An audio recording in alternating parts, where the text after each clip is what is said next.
Hi, today is another show. And last time, and at this moment or at this month, we are celebrating International Women's Day and happy International Women's Day to all of you. And I am so glad that this is my first time na may i-guest akong isang independent talaga na ano. Alam nyo na bata, I mean, I consider her as a bata kasi the way she speak, ayan, and her bravery as well. Also, ayun, she is independent woman. Yun lang yung gusto kong i-describe. So without further ado, Miss Anna Garde. Hello Hi, po. Anna. Hi. Wow. Yes. So, can you tell me about yourself? A little bit introduction. Hi, my name is Anna. I'm 21 years old, turning 22, but forever 21. I am an executive assistant to the CEO of Tenacity Foundation.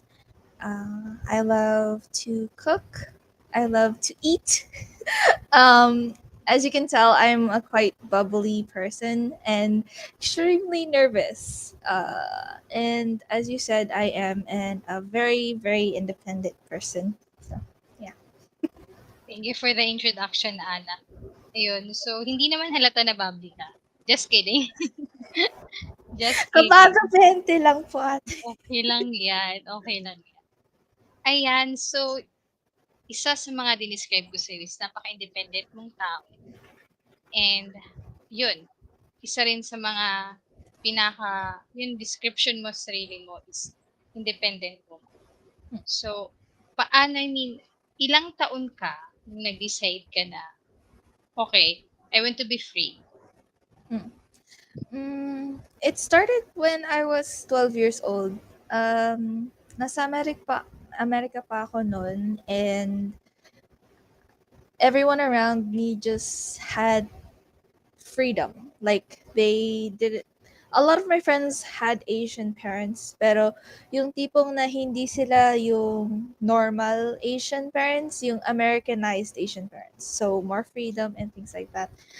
And because of that mindset of I want to be on my own, I want to be free, I want to be independent, tuloy-tuloy yung pag-iisip ko at kumbaga pagmamanifest ko. And just recently, I was able to take that giant leap into independence, and I have been on my own for almost a year, probably 9, 10 months now. So, yeah. So, pinanganak ka sa Amerika. So, dun ka namulat. Or, Hindi po. Ano, dito po ako pinanak, pero lumaki ako sa Amerika. okay, your mom or your dad is American? Hindi po. Pinoy. Oh, okay. So, nag-migrate one of your parents there. Apo. I see. Okay, so, sa Amerika, dun ka namulat mag-independent. Okay, so, can you tell us about ano yung ibig sabihin ng independent sa Amerika? Kasi iba sa Pilipinas yung pagiging independent kumpara sa Amerika. Yung sa pagka-independent sa Amerika kasi, yung tipong na pagka 18 ka na, dapat may sarili ka ng lugar, may sarili ka ng kahit apartment or ganun. Minsan, kasal ka na by then, and may trabaho ka na by 15 or 16. And yung freedom dun is madalas na hinahayaan ng mga magulang nila, hinahayaan ng mga magulang ng anak nila gawin ng kung ano, basta hindi lang sila madisgrasya, masaktan, or gumawa ng hindi maganda sa sa paligid. Ganun Okay. po. Alright. So, do you think na advantage yun sa mga kabataan? Like, pag 16, meron ka na dapat trabaho. independent ka, do you think advantage yun sa atin? Actually, yes. I think it's a very good advantage because kailangan malaman ng mga kabataan ngayon yung responsibilidad na ginaganap sa panahon natin. Especially since ang mga gobyerno, ang daming papeles para lang kumuha ng isang ID. 'Di ba may joke dito sa Philippines?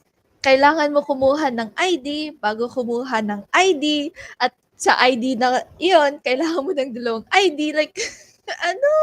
Hindi yun pwede. And like, obviously, it's not good na ganun. Pero, yung tipong na yung mga kabataan, malalaman nila yung responsibilidad kahit paano, yung tipong bibigyan sila ng trabaho or like something na hindi nila alam pero makakaya nilang kunan ng skills. Kasi isipin natin, lahat ng pinasukan nating new job, new company or whatever, we don't have experience. And the company is asking for experience. And yet we don't have it. And then when you ask for an ID, they're like, "Oh, you need to have a job."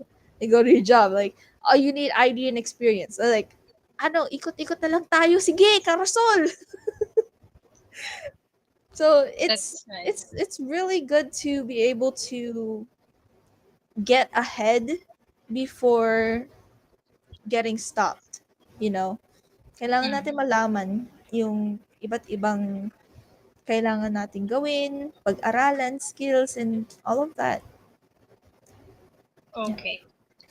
So, you mean na komplikado dito sa Pilipinas, right? Hindi Like, lang po pagkuha sa ng, Philippines, kahit sa Amerika, kahit saang bansa, komplikado talaga. Ang sinasabi okay, ko lang, I agree with your question earlier that uh, younger generation. younger generations should do like get a job at an early age. So they all get skills, and if they go into a new, let's say bagong graduate and they go into college, and like, what are your skills? Oh, I already have it since I was 16 years old. you know, Yeah, Ganun. that's great. So, isa sa mga advantage yun talaga, na-expose ka na sa murang edad, na meron ka na experience. You know what? We have the same mindset about this. Like, dapat sa murang edad, hindi dapat puro spoiled feeding yung magulang, yung teachers. Dapat gumawa yung yung magdiskarte, maging resourceful, maging initiative yung mga bata, yung mga kabataan na gumawa ng kani-kanilang expertise or skills. 'Di ba kasi yung expertise lang naman sa skill, I mean, sa academic curriculum is, the subjects, the Mm, grades, right? Ayun. So, hindi ko, ang hirap naman, 'di ba, i-describe yung American culture sa Philippines. Pero yun, yung mindset mo na yun, na pag-independent is nakuha mo sa Amerika, which is advantage yun sa'yo ngayon, right? yes, Mm. Aha. At isa ka na sa, how can I describe you, like executive assistant of one of the CEO. Yes, right. apo, Mm. So, isa yun sa advantage. At a young age, like 21 years old, saka na sa mga merong mataas na posisyon sa isang kumpanya, right? So, yes be po, proud. Yes, and I'm so proud of you. And sa mga like us, sa mga kababaihan, like woman empowerment, like woman power, ayan, keep it up. Ayan. So, ano ba? Meron ka bang, of course, merong struggle, di ba? yes po, So, pumunta ka dito sa Pilipinas, galing ka sa Amerika, and then, yun, andito ka na naman, meron ka na, iba namang environment meron ka, which is Philippines. Which yes. is, iba ang Amerika tas Pilipinas. Ano yung adjustment mo? At alam ko, malaking adjustment. Yun. Can you tell us about that? Sobrang malaki pong adjustment. Yung tipong na Kapag nagsalita ka ng English, sasabihin nila, "Ba't ka nag-i-English? Mag-Tagalog ka." And then 'pag nag-Tagalog for me, 'pag nag-Tagalog ako kasi medyo bulok-bulok yung Tagalog ko, until now I still can't handle Tagalog. They're like, "Oh, mag-English ka na lang, ang pangit ng Tagalog mo." I'm like, "Saan ako lulugar? Konyo na lang, gusto niyo?" Like parang gano'n. Pero yung biggest adjustment I had to deal with is with the religious state of the Philippines and how the mindset of an older generation affects the younger generations.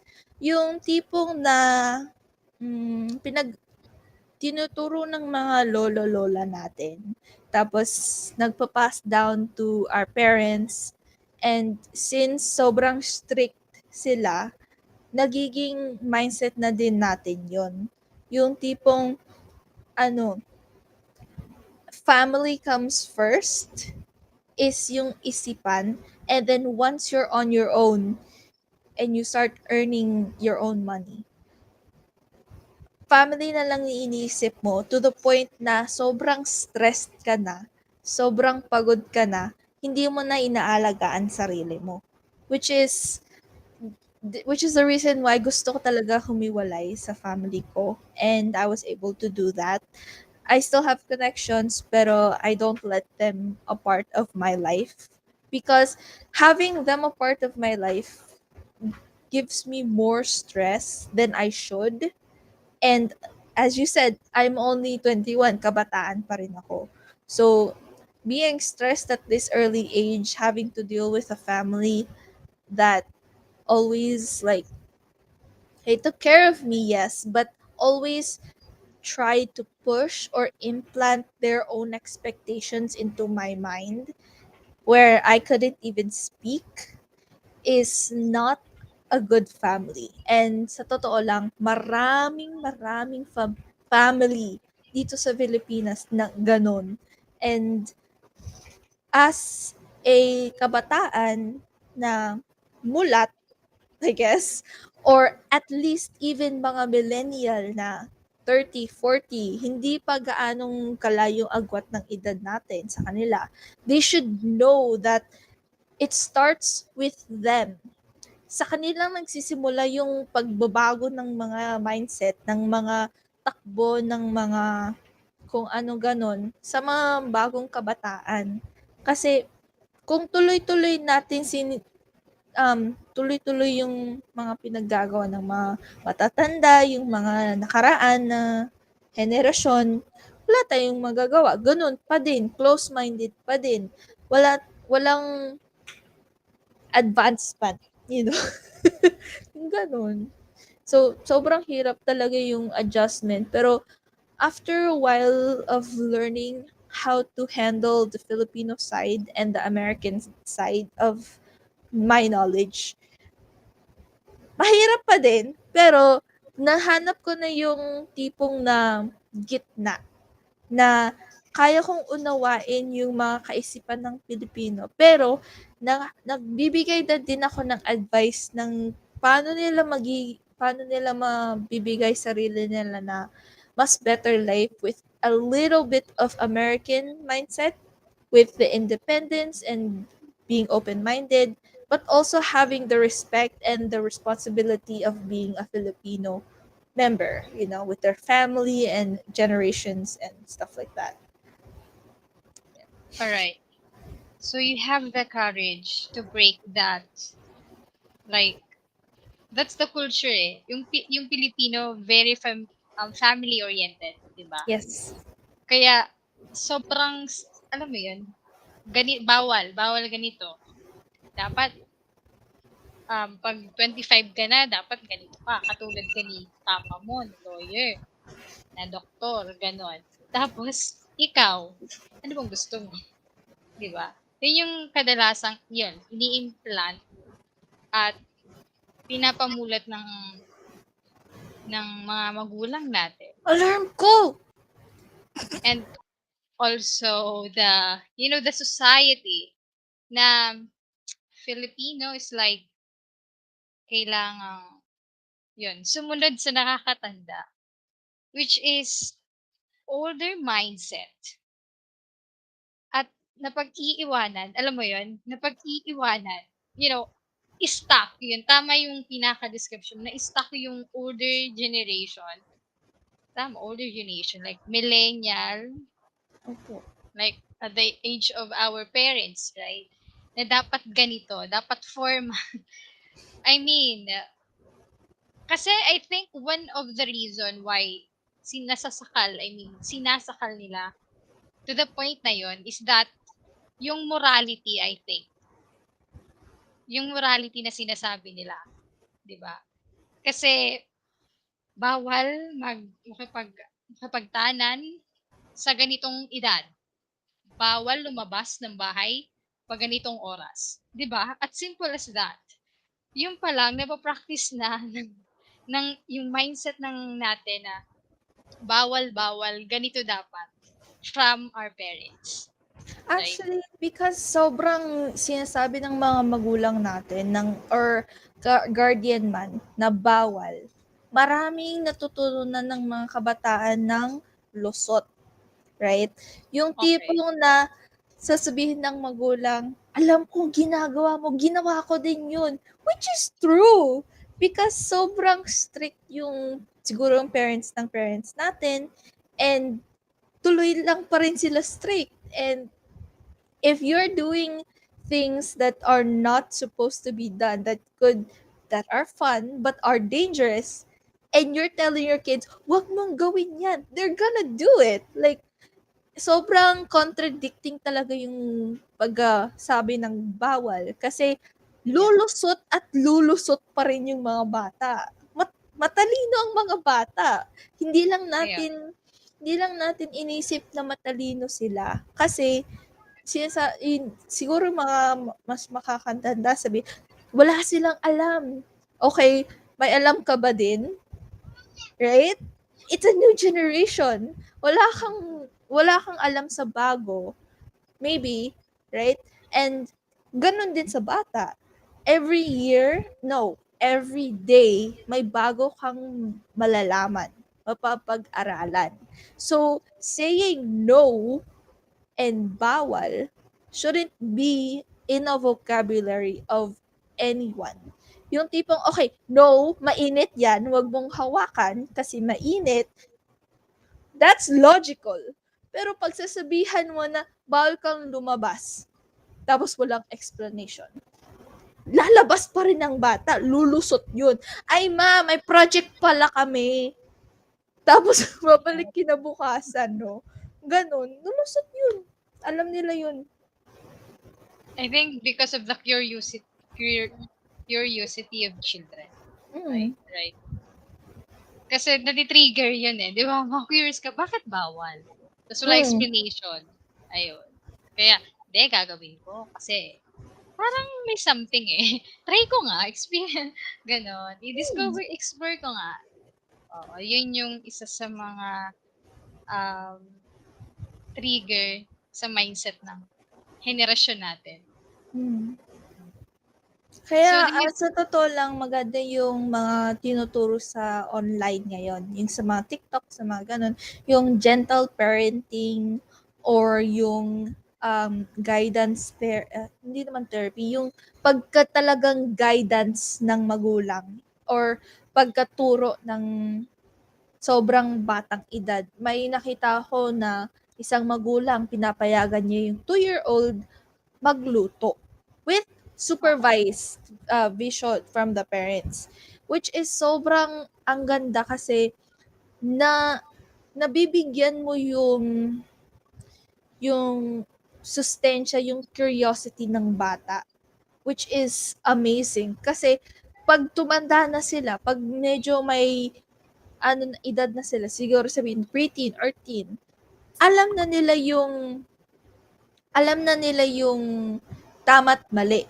Kasi nabibigyan mo na sa um, murang edad eh, yung mga kailangan nilang malaman. So, Yeah, that's true. Um, yung social media, of course, syempre doon na muna tayo sa advantages, right? So isang social media na nag-open ng information not only for the academic stuff but ayun sa pagiging alam mo informations para sa magulang, para sa lola, para sa lolo, 'di ba? 'Yun. Kasi 'di ba, we're stuck of dapat ganito ka. I mean, maraming dapat. Pero nakakalimutan na yung, gusto ko po ba? Yun yung mahirap. Pero yun nga, isa sa mga na-share mo sa TikTok, like isa yun sa mga sana makamulat 'no, sa mga parents na dapat hindi puro alam mo yun, yung kulong lang, kulong lang, like you need to explore something, skills na makapag-a-adjust ng mindset mo sa edad na dapat marunong ka na magluto, 'di ba? Yung bawal at yung hindi yung puwede, right? So, ano yung disadvantage na of course, mahirap naman maging puro lang tayo advantage, right? Because sa life hindi gano'n. So, we need to be neutral, ayan. So, ano yung disadvantage para sa mga kabataan na ayun, nagkaroon ng courage na humiwalay sa kanila? And from your experience.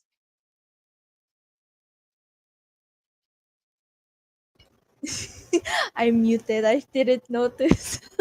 I Okay. would say that the disadvantage of being independent and separating yourself from your family is yung tipong na pag humiwalay ka sa pamilya mo, right?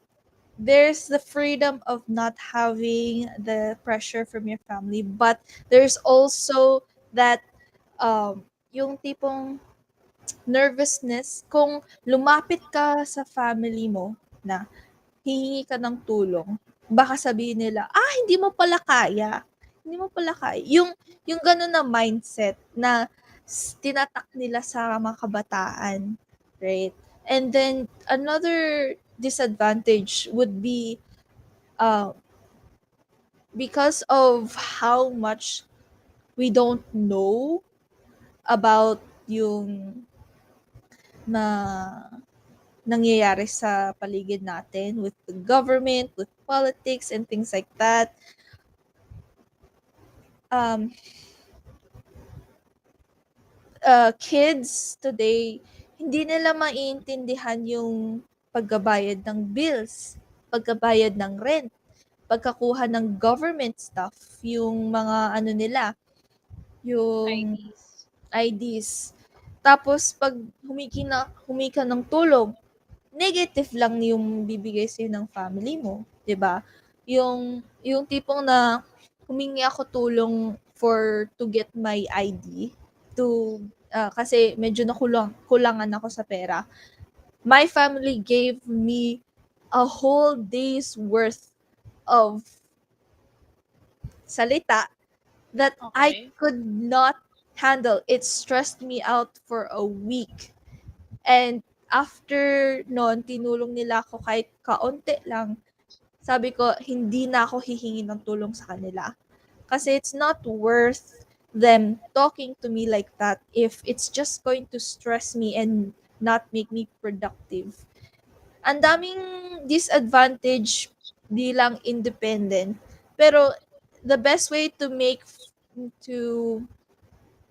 take care of those disadvantages is to actually take them, learn from them, and make them your advantage. So, yeah. Okay. So, dun tayo sa mind setting. Kasi each of us, nag-struggle tayo sa mindset na yun. Mm, Like, yun, nag-move out ka, and then, nag-decide ka na, okay, hindi na ako magiging dependent sa family ko or sa kung sino man. mm, And then, nagkaroon ng point sa buhay mo na kailangan mo ng tulong. Siyempre, pupunta ka dun sa mga loved ones mo, sa mga yes. relatives mo. And then, mag, and then sa time na yun, I think, kasi, kasi feel ko meron akong explanation doon. Kasi, mm, may kakilala ko, isa sa mga close ko at malapit sa puso ko na gano'n. Yun na, dahil dun sa masakit na salita na nabitawan ng magulang niya when times na humingi siya ng tulong is that naging negative yun sa Mm. minds sa ano na yun. Which is, like for example, kunwari, no. Like for example, no. Bawal yan. So, mga Mm. years yung bata. Right? So, ang mind setting, I'm not mistaken, like, natitrigger. So, na-trigger yung parents. Like, yan. Kasi, di ba? Sabi ko sa'yo, ganyan. And then, na-trigger yung parents. And then, tayo, na soft, alam mo yun, Mm. soft-hearted, sabihin natin na ayoko na, hindi pala worth it na, ayun. But I think na-trigger lang siguro sila. Na-trigger to the point na hindi. Okay? Pero deep inside, merong second chance, third chance, fourth chance. Mm. Mhm. So, ayun, I think that's one of my explanation. And na-trigger lang sa kanila na dapat sumunod ka sa akin. But it doesn't mean na, alam mo yun, Mm. wala ka ng chance. And Yeah. I think, wag-open pa rin yung heart mo sa mga, sa Yeah. loved ones mo. Mhm. Ayan. So, di ba? Kasi ako, naka-experience din ako na yan. Pero inisip ko rin, it's not good na para magtatanim ako ng something na sa family ko. Kasi anyone naman, di ba? Like, anyone naman. Like, trigger lang sa kanila sa point na yun. Pero, at the end of the day, mahal ka nila at, family mo sila. Ayun. Yun Mm. yung pinaka magandang mindsetting na dapat change. Ayun. Ayun. Ana, Mm. do you think na one of our, you know, yung traditional generation natin, which I mean is that yung without online presence. Okay? Tapos sa ngayon, new normal na naman, ibang ano na to, ibang environment na naman ang ating papasukan sa mundo, right? Mm. Technology days, the online presence. Ano yung nakikita mong advantage as sa kabataan Mm. na magtutulak sa kanila bilang maging sila balang araw? Mm. So, sa akin kasi yung advantage ng today ng internet and things like that, mas nagiging mulat yung kabataan. Yung tipong ang dami mong malalaman online, fake or real news. And despite may makita kang fake news, kasi actually, victim ako sa fake news dati. Yung tipong, gawin mo to, tapos gaganda ka or like, magiging maganda yung ano mo. Naging victim ako dun. So, kahit may magawa ka or may na pag-aralan kang fake news, it's still a lesson to learn. Na next time, hindi pala. And since madali lang i-press yung share, sabihin lang natin, hindi to totoo. Wag niyong, or press yung report, or, di ba, ganon. And, kung yung kabataan, yung tipong na, gusto ko maging doktor, or gusto ko maging ganito, maraming influencers ngayon, nagpo-post ng positive and negative ng pinagdadaanan nila sa online. And makikita yan ng kabataan. So, ma mabibigay na ng isip sila na, okay, so gustong-gusto ko 'to, pero ito yung totoo na ipagdadaanan ko kung tinuloy ko 'to. Maganda rin kasi yung access ng internet kasi nagbibigay talaga siya ng, ang tawag dun, ng influence. Influence, it can be both good and bad. It's just how you look at it, right? Yung mas gusto ko tignan yung mga positive influences. Kasi it gives you motivation. There's a lot of different platforms na nagbibigay ng motivation, or if hindi nila nauunawaan yun, makikita nila sa For You page na madadaanan nila like, you are awesome, you are great, don't give up, and all of that. And it's nice to know that people out there are going through the same thing they are, and that they can feel that kahit anong hirap na pinagdaanan nila, magsisimula talaga sa sarili nila. It will start with them, with how they're going to change, how they're going to continue to motivate themselves, how they're going to continue to want to be like, gusto ko maging ganito, you know? And either way, with or without internet, it's good to know that ang daming tao sa paligid nila, kahit kasama sa katabi, or kasama, or through the internet, mararamdaman nila may may may kasama ako. May may kahawak ako sa mahirap na panahon ngayon. Ganun. Right. I researched about the Generation Z, which is our age. And then they said, according to that research, is that our generation is prone ng mental health issues, Yes. anxieties, depression. And then pumunta o pumasok yung social media, which is ang daming information. One of the disadvantage of social media is the bombarded information na hindi na filter, hindi Yeah. nasasala yung information. Like for example, ako, 5 years old, meron akong tablet, di ba? So meron apps. Anytime pwede ako pumunta sa Play Store, mag-download lang ako, di ba? And then at that moment, syempre yung like what you said, yung influence and ang laking impact sa tao. Hmm. And then ayun, yung isa siguro sa mga disadvantage ng social media, yung bombarded information na hindi kayang i-filter. Pwede siyang maging information. Ang daming results, consequence. Pwede siyang information, maging educated tayo. Hmm. Pwede tayo maging, yun, how can I say this? Nagdrama yung friend mo.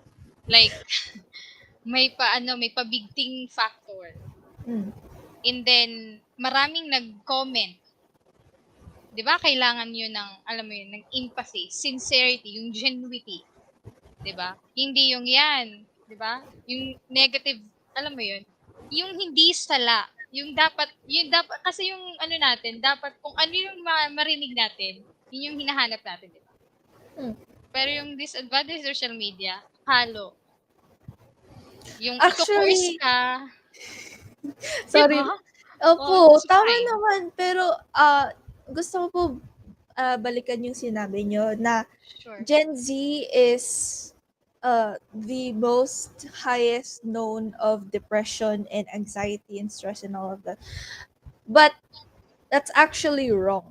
For me, It's sure. from my experience, I've known a lot of adults na depressed, stressed, anxiety.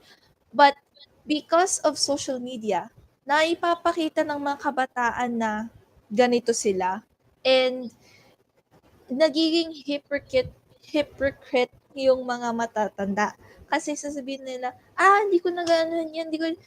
So, when you got fired from your job, hindi ka nalungkot, hindi ka na-stress para makahanap ng pera para sa family mo. Gen Z, Boomer, Millennial, Gen X, they're going through the same thing, but because of social media, they get to show more of what they're going through. and we perceive it as a bad thing, but Yeah, it's not. We need to be aware of this. that's true. And I feel like if kahit yung social media na may walang filter and puro naghahanap ng comment or ng clout, ganun, nasa tao na yon. Nasa Yeah, sarili na nila kung kukunin nila yung bad comments or good comments and gagawin nilang masama or tama sa buhay nila. Kung may makita kang bad comment, they don't like me. Ayoko na, ayoko na, ayoko na. No! If the reason why nagko-comment sila na hindi kita gusto or things like that, kasi jealous sila. Right? Kasi nakita nila confident ka or masaya ka sa pinaggagawa mo na sana ako na lang yan. You know what? Since hindi ko kaya, ibabash ko na lang yung tao na yun. I'm gonna go bash that person. And that's honestly, this might sound bad for me. fine. In my It's own fine. opinion, I Yeah, feel that haters are your best viewers. Because bash you sila got it ng right. bash, right? They're gonna keep saying Yeah, like, oh, I hate you so much. Stop this. Don't do that. And yet they're gonna go watch the whole time. Like, yeah. thank you for the view. You might hate me, but thank you for the view. I just got higher Mhm. in my The analytics. YouTube So channel. Yeah, so it's just really how they look at it. yeah, How you perceive it.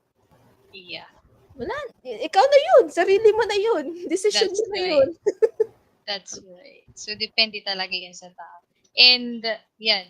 Yan yung mindset ni Anna Garde. Right? So, yeah. Hindi talaga ako nagsisi na you are one of the, you know, naging front ng Woman Power podcast for today. Just kidding. My podcast is Your Talk Matters pod show. That's only our title. Yeah, the mindsetting talaga eh. Yun yung depende talaga yun sa kung paano mo tingnan. At yung bashers, malungkot sila. Kaya, tama. Tama Enjoy ka yung lang. isip. Just Yeah. enjoy yourself. There's no point in dwelling into something that you can't change.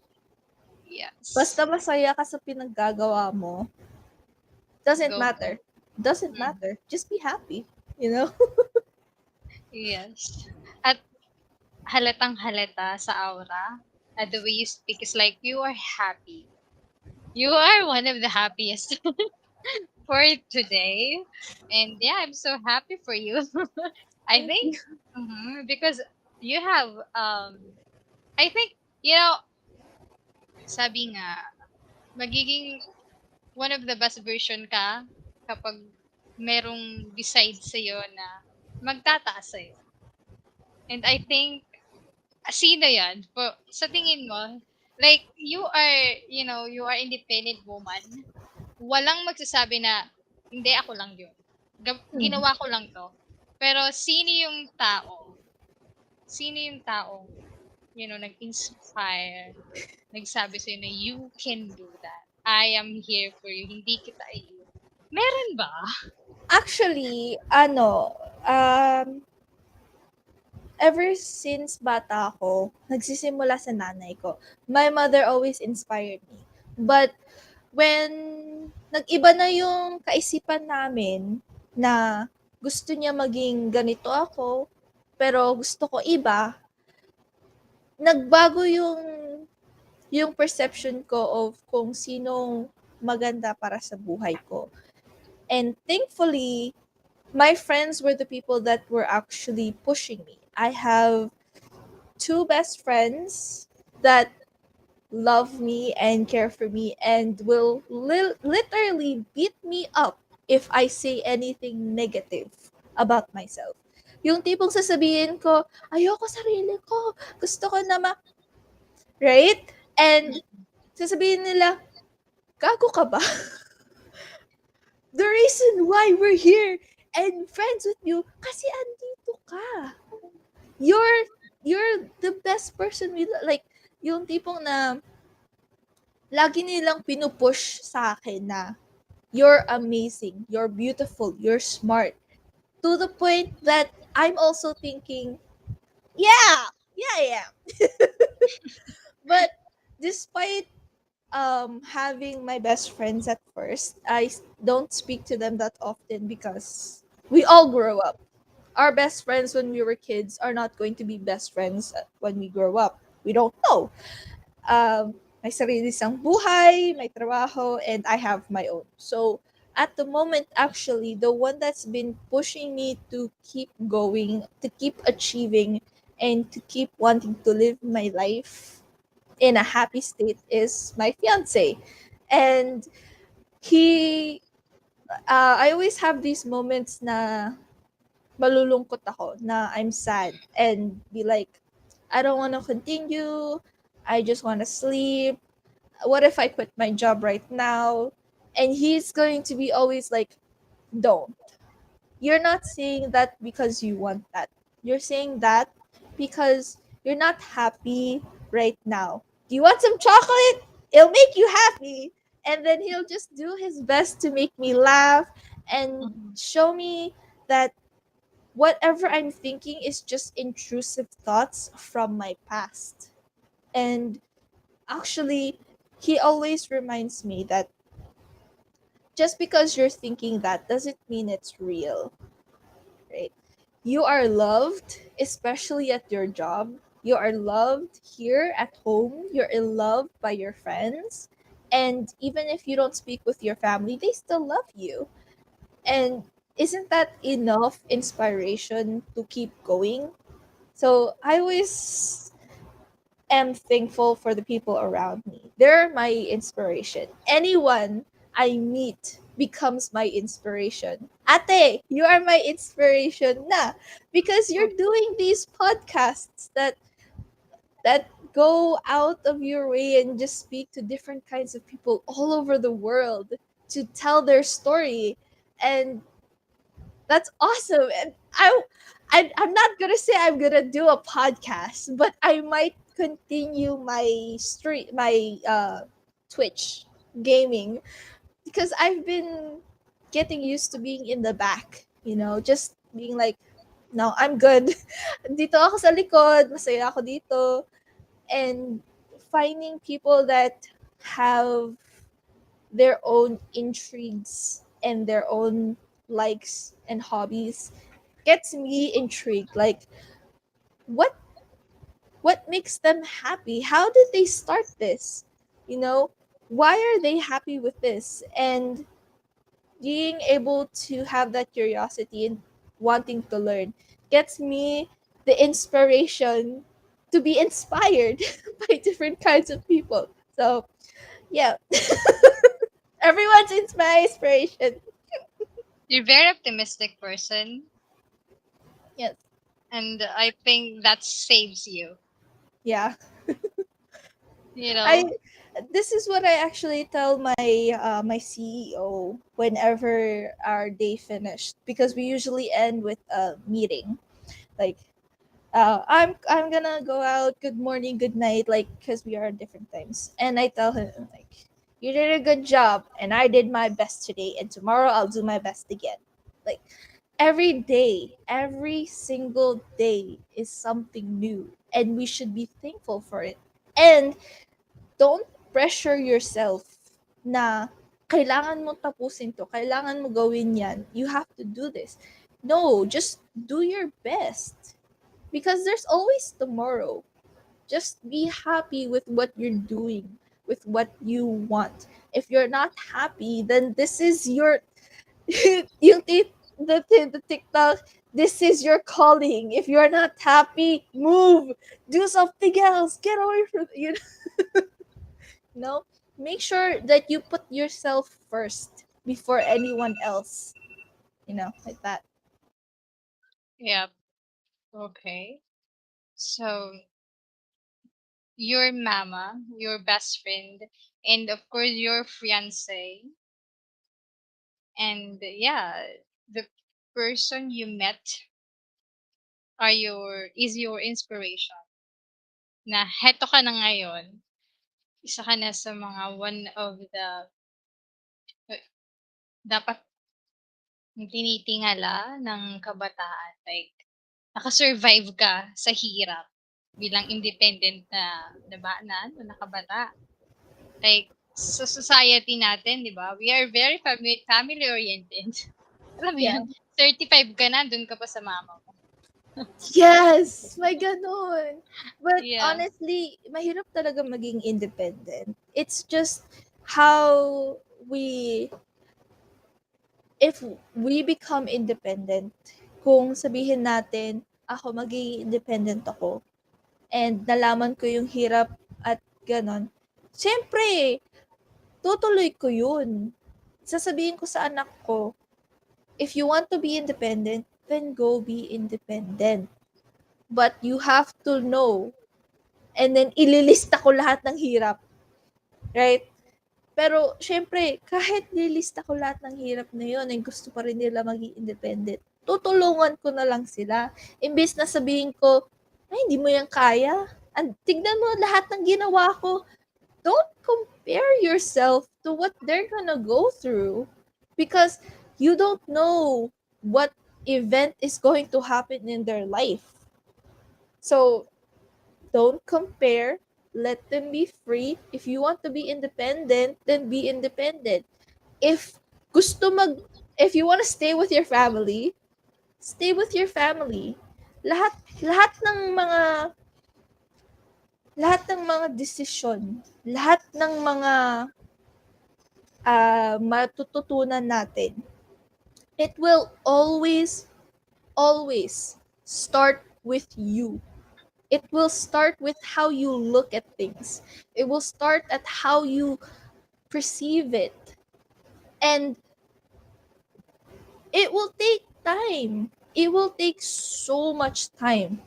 I wanted to be independent since I was 12, and yet I'm 21 before it happened.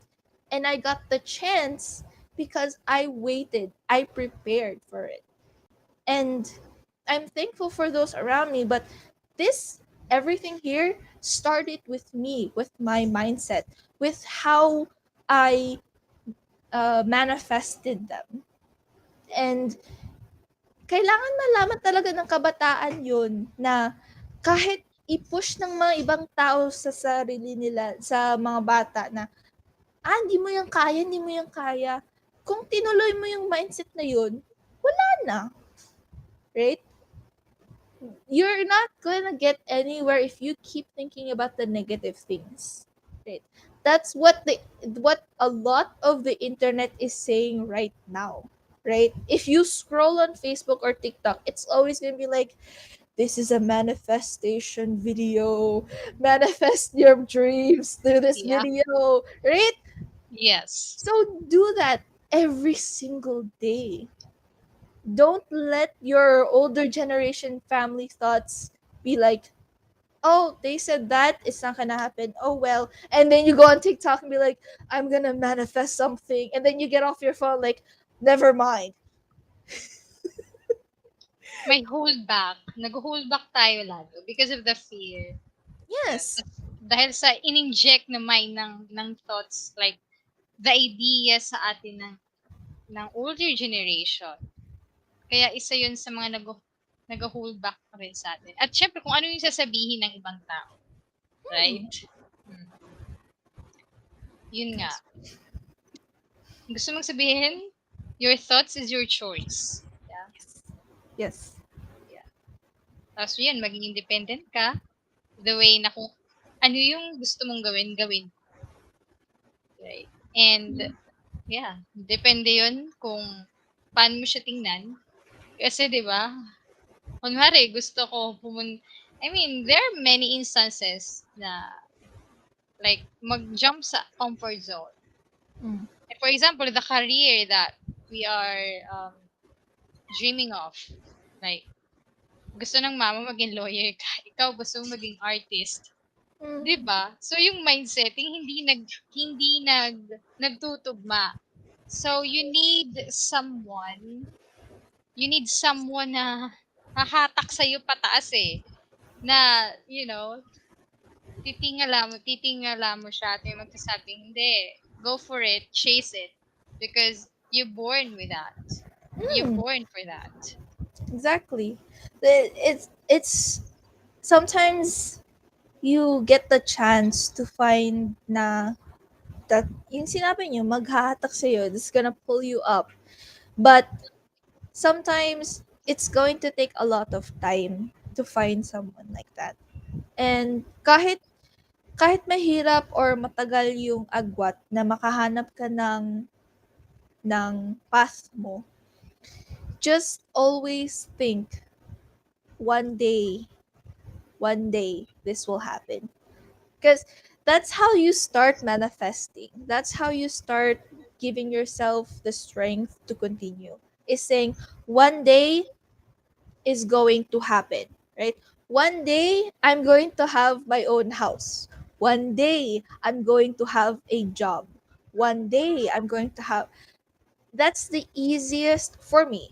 That's the easiest sentence to say and to continue saying for you to manifest those things. And even if you have someone to help you up, and at the end of the day, you have to pull yourself up. And if you're pulling yourself up, go and pull someone else up. As we say in our company, well, this is my CEO's favorite comment.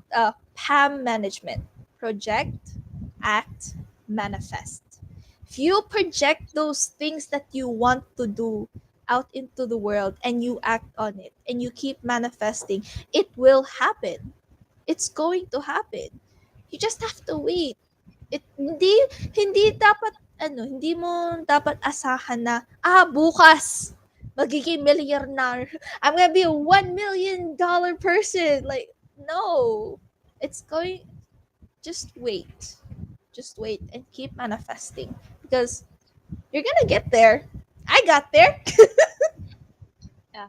Because of your perseverance, because of Yeah. your action taker, right? Hmm. Because some and most people do is that you manifest, but walang action.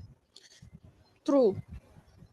So how they're So true. going to cope up that mindset na, hindi, naniniwala ako sa law of attraction, pero wala kang ginagawa. Yeah. It's so So, true.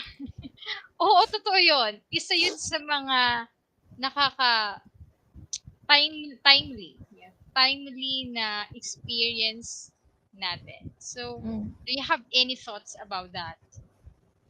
So if you're going to believe in law of attraction and wala kang ginagawa, parang group project lang yon, right? Zero ka. Right? If you're going to do a group project and Yeah. then everyone is doing a little bit of something to get that grade, to get the perfect grade that they want, Yeah. and you're like, go team, go team, go, and you're not going to To give add something. value. Yes, you're not going to add value. It's the same thing as with life. You're gonna get a zero because your teammates are gonna be like, that person didn't help. I'm sorry, but please. They were fun, but they helped us out, but with like saying, yeah, go team, go, but nothing. It's gonna be the same thing with life.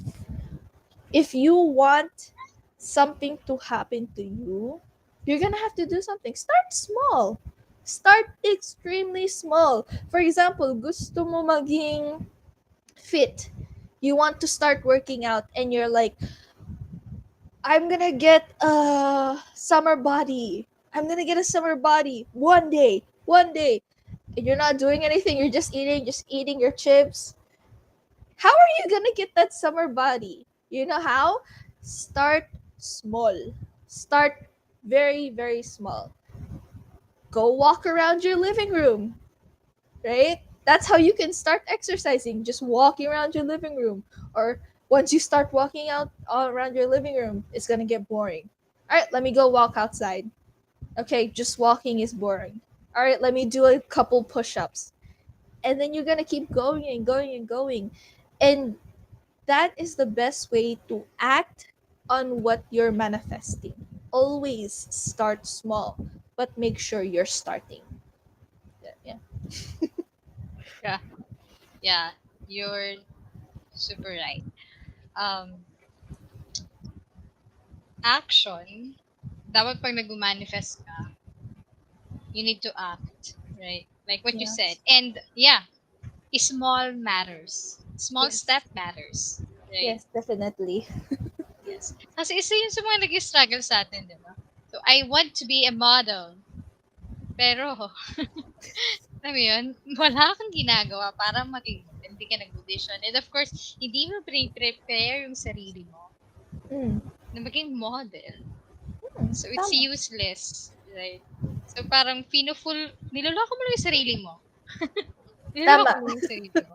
Oo. I think yun, sa mindsetting talaga yun ng tao. Mm. Mindsetting and also, yun, kasi, di ba, kung paano, kung, ano mo yun, gamay nila pinag, yung ikot ng, kunwari, ng goal nila. May tao, magsisika ng tao. Mm. Yung, ano yun, like for example, one of your coach, one of your mentor, na tapos na doon sa ginugol mo pa lang. Which is napaka, ano yun, napaka big contribution yun sa improvement. Yan. So we're almost 1 hour, and our conversation is so meaty. Of course, I'm so happy na na you are one of my guests and na-feature kita dito sa Woman Power, which is our timely celebration for this month of March. Yeah. And then, yeah, your conversation sana'y makamulat sa maraming kabataan na you need Sana. to s- to jump, or yeah, to jump your comfort zone. And then, kasi yung mindsetting kasi, baka kasi maging rude ako pag ginawa ko to, right? Baka kasi pagalitan ako ng mama ko. 'Di ba? Maraming hold back. Pero nakakalimutan natin yung sarili natin. Right? Na dapat ginawa ko to kasi alam ko, kilala ko yung sarili ko, at yun yung mas makakatulong sa family ko Yeah. pag ginawa ko yung career na gusto ko. Na hindi nila ako dinidiktahan kung ano yung gusto kong maging career or profession someday. Mm. Right? Yeah. So, what is your advice sa mga younger generation na nagpaplano? Yeah, do you think that moving out from your house is one of the best advice na maging grow ka and to be the best version of yourselves? I don't know if it's personal for you, but I don't know. But yeah, based from your experience, your experience are so roller coaster, but you know, Yeah. amazing. Actually, as a Filipina, and as stated from earlier in the podcast, uh, there was a lot of differences when I moved here, and difficulties and adjustments. I think it is the best advice I can give. At the moment, I'm still learning. I'm still growing myself. But if you have enough money, you have enough drive, and you have a job that will sustain you while you're living on your own, do it. Because if you stay in your family's house and your family is always giving you these negative things, negative thoughts, and always pushing you down, you're never going to grow.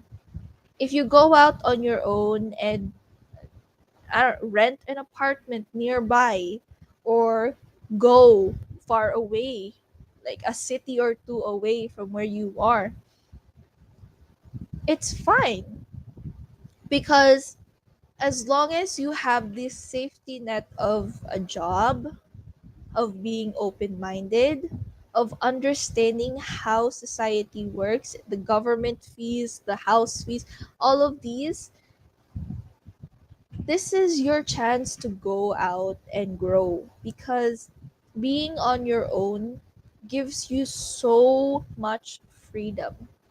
So much freedom to be yourself, to learn something that you could have never learned at your family's house. I learned how to pay the bills. I learned how to save. I learned how to make sure that my food, my money lasts as long as it can. And even if it doesn't last, I still have something left over to use so that it can last a little bit longer. And it's a great growing experience that Filipinos don't have the chance to experience, because of the I'm family oriented. Like, I have to be with my family. I have to give them the money that I earn. It's not letting you grow. And we should learn a little bit from Americans about being open minded, being able to separate ourselves from our family.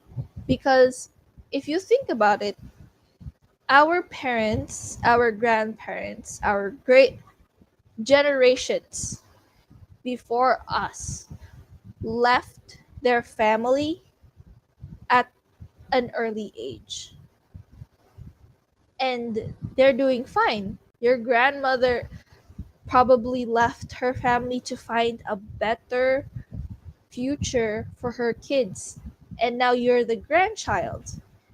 So despite you not having your own family, leave like your own kids and all of that, you can still go out and be on your own to find a better future for yourself. But as I said, start small. If you don't have a job, if you don't have the safety net that I mentioned, start small. Go on to Facebook. Look for There's a lot of ESL companies looking for high school students to teach even younger kids, as long as you know English. If you don't know English, as a Filipino, there's some Filipinos struggling with English, then go find a job that you can do.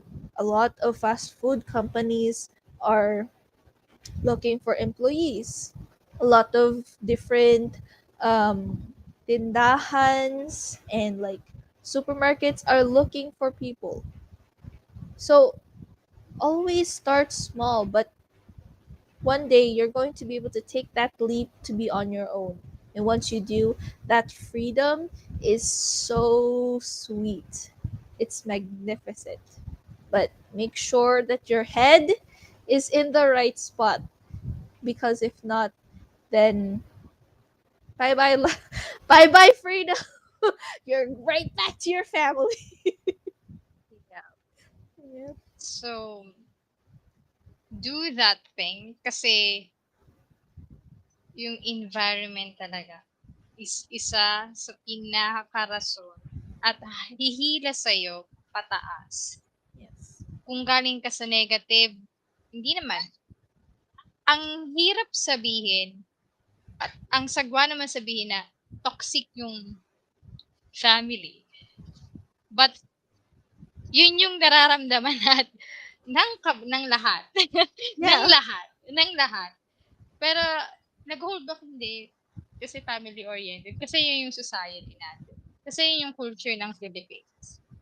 Pero like what you said, be American mindset na open-minded. Yeah. Open-minded, may freedom, pero gumagana yung utak. Yes. Gumagana yung utak. Yes. Yeah, yeah, in the right way kasi, di ba? Freedom, maraming consequences yan. Mm. Yeah. So, My last question for you, Anna, is that what is my or other question na you think na di ko sa'yo natanong for this show? Honestly, I don't know. Kasi lahat na pinag-usapan natin sa show na to is I feel like makakamulat talaga sa mga kabataan. And I was able to give a lot of little pieces of advice to whoever's watching this to start becoming independent and to start opening their mind to these things. Kasi sa totoo lang, everybody thinks differently. Everyone perceives differently. But because of this, we should be also open minded to those different kinds of thoughts.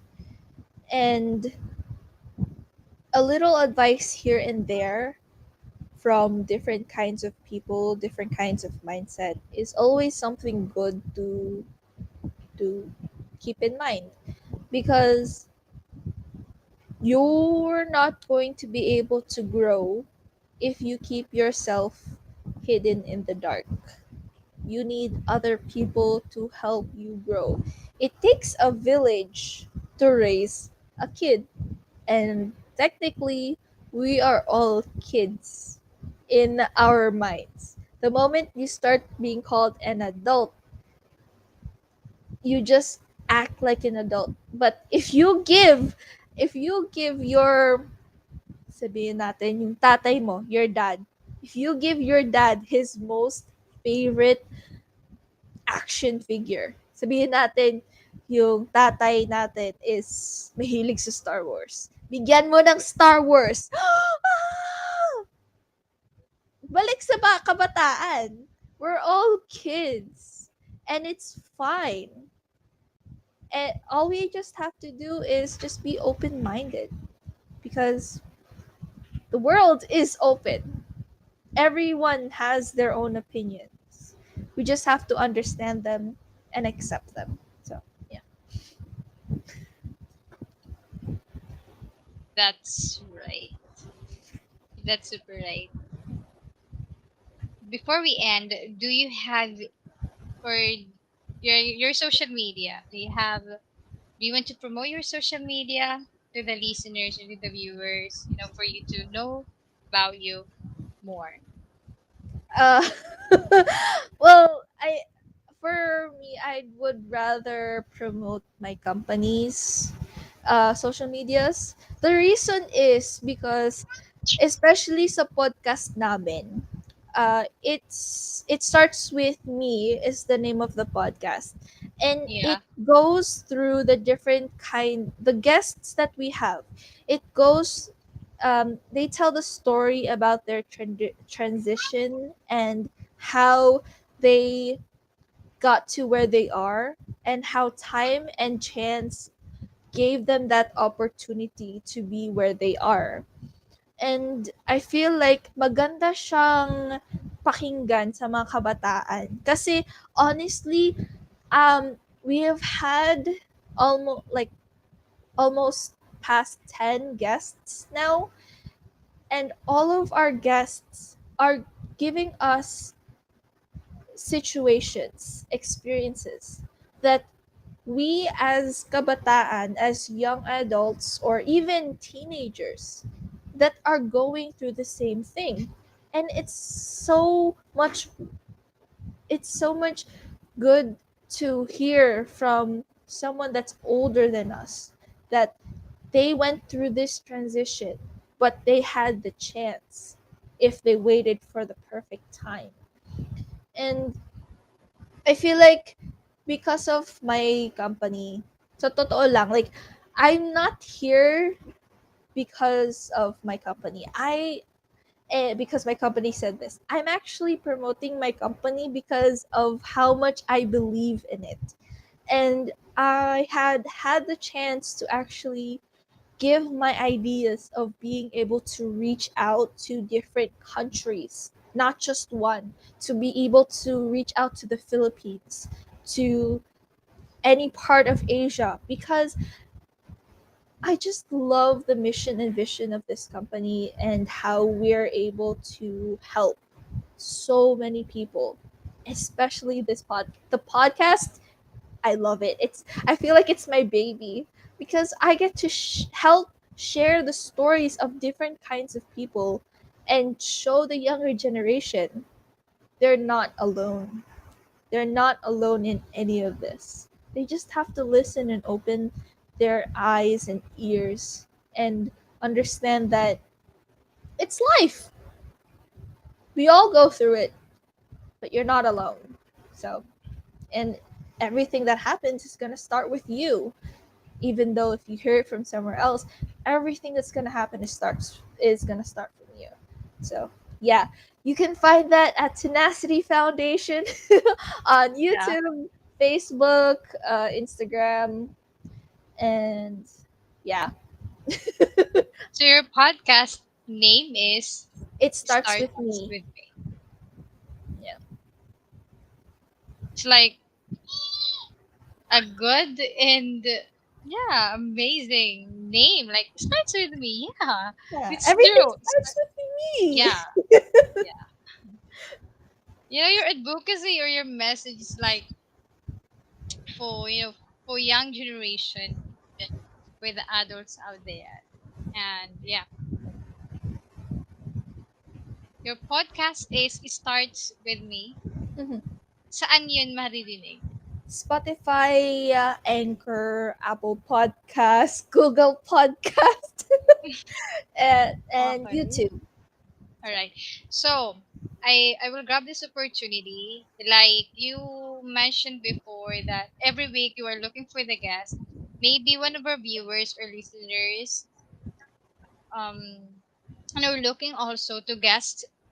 So, you have the chance, to to seek and find like a guest that for your podcast.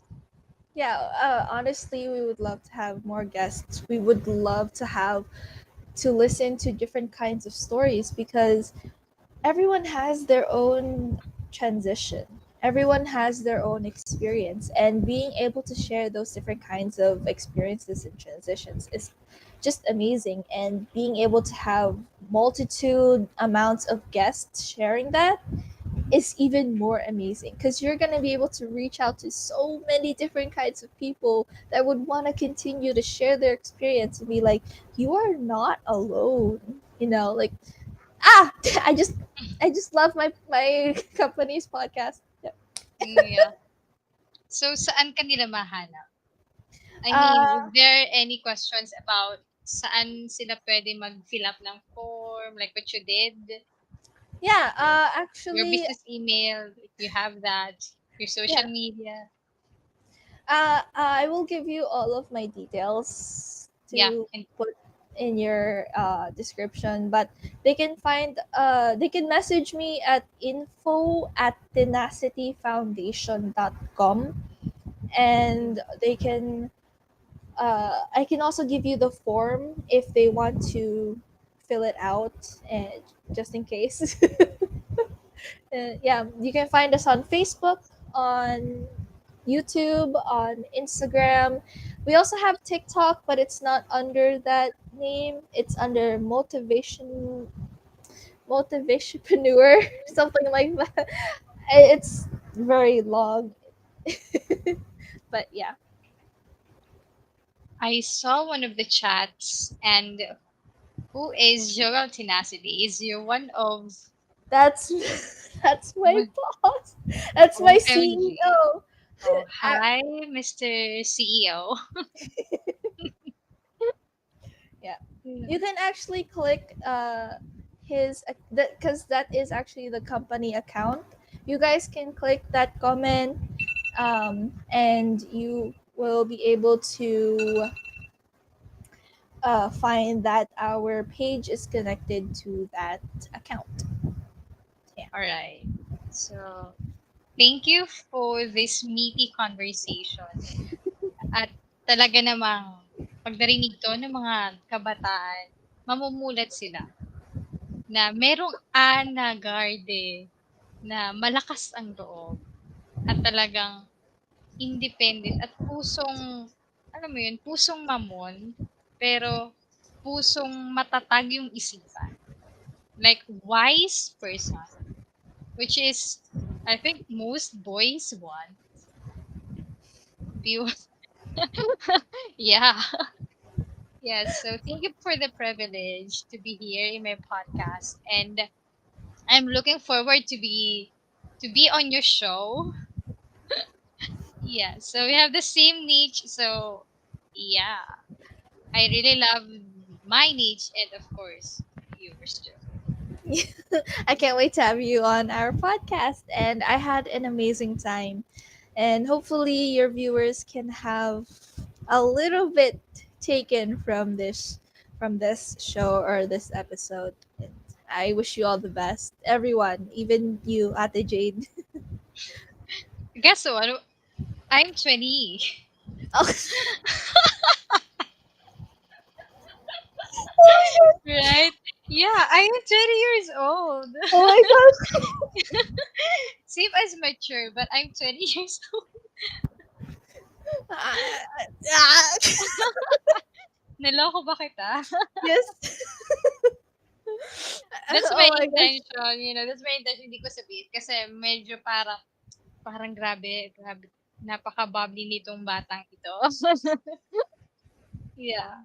So, thank you for your time, Anna, and thank you also for your company, and yeah, specifically Mr.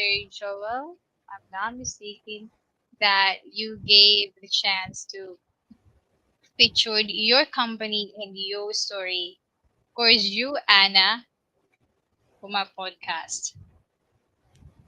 Thank So, you. any last words before we end this stream? I Okay, would say be yourself, be happy, and enjoy. That's it. That's yeah, be yourself, be happy be and happy, just enjoy. just enjoy. All right. So, thank you, Anna, once again for your amazing conversation with me and with Mr. Joel, right? So, thank you, Anna. Bye bye. See you for your See you. podcast. Bye bye.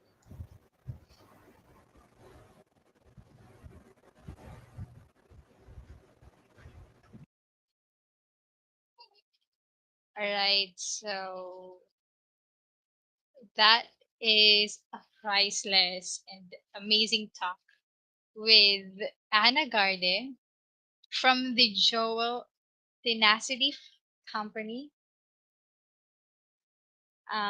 Yeah, so thank you for this time. Yeah, Tenacity Foundation. You can browse about the information of this Tenacity Foundation and you can contact Anna Garde. Anna, if you are still there, can you send the email address of your company? And- All right.